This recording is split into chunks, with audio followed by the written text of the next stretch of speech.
A couple things are necessary in order for Oliver to self-drive his chair. Positioning is important with his seatbelt, leg strap, climbing harness type straps in place.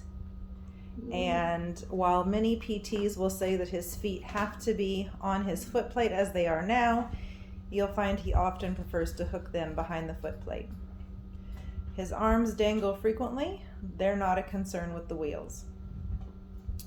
In order for him to drive, the head array has to be in place.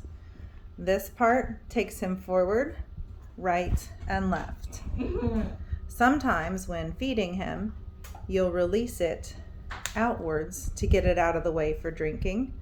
It's not necessary, but if you do, don't forget to put it back. So release the direction of the arrow, pulling it out of the way, and snapping it back into place. There is a main control switch for seated chair driving with the head array, and it lives behind the backpack, behind the power block, in a small box here.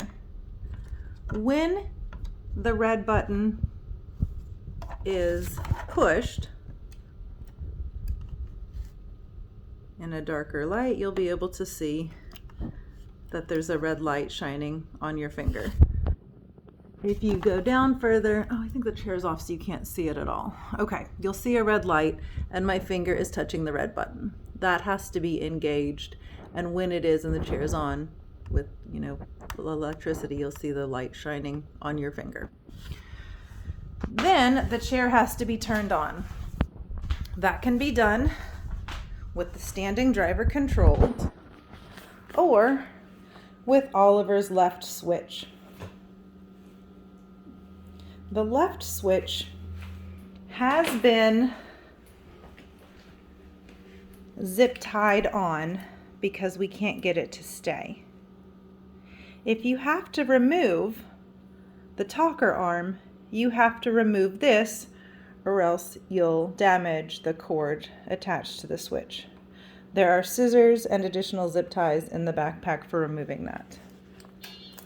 The chair is on with that noise, and I'm going to check. I had it turned off.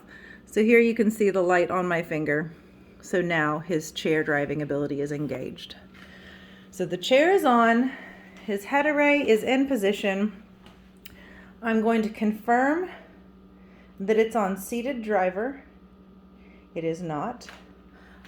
Oliver's right button is for him to change to seated driver.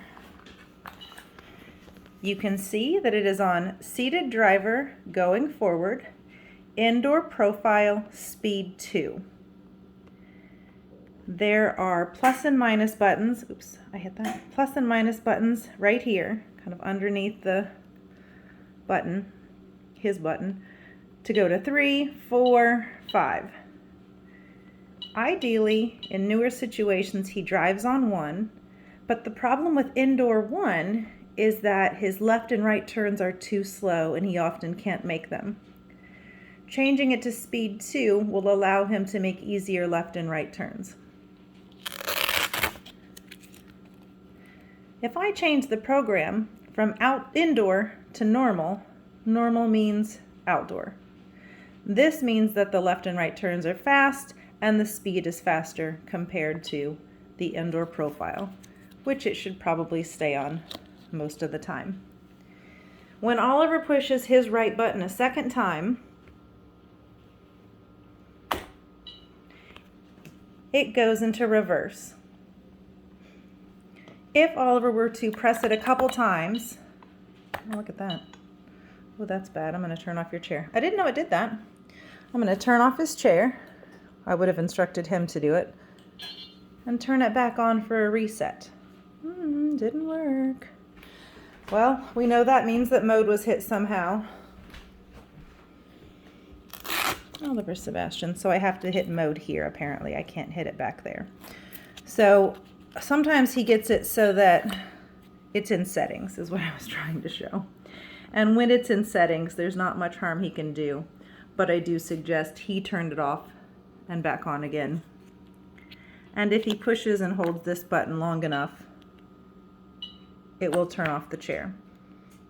It's supposed to turn on the chair when he pushes it again, but since that had not been consistent, he uses the left button for the on-off.